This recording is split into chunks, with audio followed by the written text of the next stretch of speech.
అందరూ ఇక్కడ ఒక క్వశ్చన్ వచ్చింది, యూరోప్లో మంచి శాలరీ వస్తుంది కదా, ఇక్కడ లాంగ్ ప్రాసెస్ అవసరమా అని చెప్పి ఒక క్వశ్చన్ వచ్చింది కదా. సో లాంగ్ ప్రాసెస్ అని కాదు, లాంగ్ టర్మ్ అనమాట. లాంగ్ టర్మ్ మనకి జాబ్ సెక్యూర్ ఉంటుంది. ఏదైనా జాబ్ చూస్ చేసుకున్నప్పుడు మీ యొక్క ప్రిఫరెన్స్ ఏంటి, ఇంపార్టెన్స్ ఏంటి అనే దాని మీద చూస్ చేసుకోవాలి కదా. సో నా ప్రిఫరెన్స్ ఏంటంటే క్రూజ్ షిప్ చూస్ చేసుకోవడానికి కారణం మెయిన్ థింగ్ ట్రావెల్ చేయొచ్చు. తర్వాత ఇది ఒక మంచి ఫీల్, అడ్వెంచర్ ఫీల్ లా ఉంటుంది క్రూజ్ షిప్లో. మంచి మంచి కంట్రీస్కి ట్రావెల్ చేయొచ్చు. సెకండరీ ఏంటంటే ఎవరికైనా సరే కావాల్సింది మనీ, డబ్బులు కావాలి.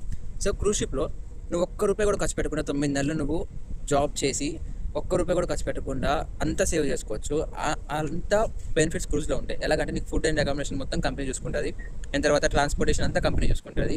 ఇంకా నీకు ఎక్కడ ఖర్చు పెడతావు, నువ్వు నీ ఇంటి దగ్గర నుంచి ఎయిర్పోర్ట్ వస్తావు చూడు, అదే నువ్వు ఖర్చు పెడతావు. ఎయిర్పోర్ట్ నుంచి ఒకసారి ఎయిర్పోర్ట్లో ఫ్లైట్ ఎక్కిన తర్వాత నువ్వు లండన్లో దిగి లండన్ నుంచి నీ రూమ్కి వెళ్ళడానికి కూడా కంపెనీ చూసుకుంటుంది. రూమ్ నుంచి తర్వాత రిటర్న్ షిప్ దగ్గర రావడానికి కంపెనీ చూసుకుంటుంది. షిప్ నుంచి లోపలికి వెళ్ళాక మొత్తం కంపెనీ చూసుకుంటుంది. మళ్ళీ నువ్వు వెళ్ళిపోయేటప్పుడు కూడా షిప్ దగ్గర నుంచి ఎయిర్పోర్ట్ నుంచి ఇండియాకి వచ్చేదాకా కంపెనీ చూసుకుంటుంది. మళ్ళీ ఇండియా ఎయిర్పోర్ట్ నుంచి ఇంటికి వెళ్ళడానికి నువ్వు డబ్బులు పెట్టుకోవాలి. సో ఇదే అనమాట నువ్వు పెట్టే ఎక్స్పెన్సెస్ షిప్లో వర్క్ చేస్తే. అండ్ ఇది 9 నెలలు 6 నెలలు అలాగే ఉంటుంది కాంట్రాక్ట్. అదే నువ్వు ల్యాండ్ మీద చేస్తే 2 years 5 years ఇలా ఉంటుంది కదా. వన్స్ నువ్వు నీ కాంట్రాక్ట్ కంప్లీట్ అయితే మళ్ళీ నీకు జాబ్ వస్తుంది గ్యారంటీ లేదు. తర్వాత ఇక్కడ అనుకో నువ్వు 20 years అయినా జాబ్ చేయొచ్చు కంటిన్యూస్గా. నీకు ఒకదాని తర్వాత ఒకటి వస్తూనే ఉంటుంది. ఎవ్రీ ఇయర్ నీకు శాలరీ పెరుగుతూనే ఉంటుంది. ఫర్ ఎగ్జాంపుల్ నేను తీసుకో నేను జాయిన్ అయ్యి ఇది 3rd year అనమాట. ఫస్ట్ ఇయర్ నాకు శాలరీ వచ్చేసి 65,000 కామీగా, అంటే ఫ్రెషర్ కింద జాయిన్ అయ్యా. ఇప్పుడు నా శాలరీ 1,40,000. సో ఎంత డిఫరెన్స్ వచ్చింది చూసారా. ఒకవేళ సిడిపి అనుకో ఇంకో 2-3 yearsలో 2.5 lakhs దాటిపోతుంది. సో అప్పటికి ఇంకా శాలరీస్ ఇంక్రీజ్ అవ్వచ్చు, హైక్ రావచ్చు, చెప్పలేం. సో నువ్వు ఒక 6-7 years అయినా చేసుకోవచ్చు మంచిగా.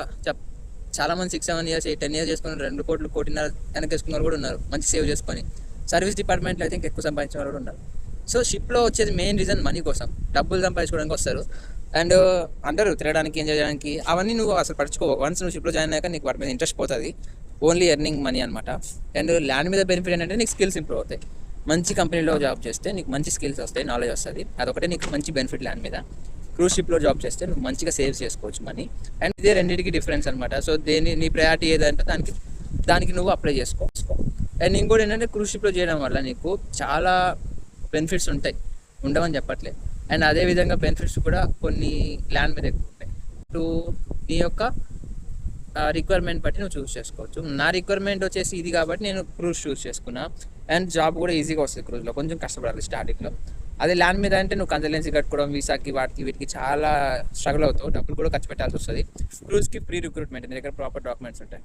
సో ఇంకా డీటెయిల్స్ ఏమైనా కావాలంటే కామెంట్ చేయండి. ఇంకా ఏమన్నా మీకు తెలిసింది ఏమన్నా కూడా కామెంట్ చేయండి. ఇంకా మంచి ఇన్ఫర్మేషన్ తెలుసుకోవాలంటే ఫాలో చేయండి, లైక్ చేయండి, షేర్ చేయండి. Thank you for watching. Bye.